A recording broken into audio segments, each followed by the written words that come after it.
শ্রেয়াংসের মাথা কোনটা? মাথা, হ্যাঁ, ভেরি গুড। শ্রেয়াংসের চুল কোনটা?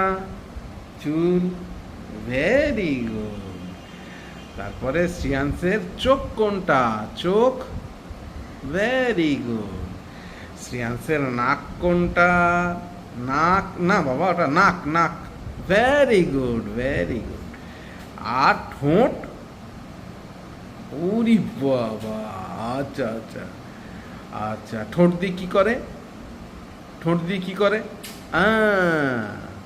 আচ্ছা, কান? হ্যাঁ, কটা কান? দুটো কান। এবার দাঁত দেখিয়ে দাও তো দেখি, দাঁত। বগলা দাঁত, এ বাবা, বগলা দাঁত। আচ্ছা, জিভ? জিভ কই? হ্যাঁ, একটু লালা করে দাও, লাল্লা লাল্লা লাল্লা। হ্যাঁ, জিভ দিয়ে লা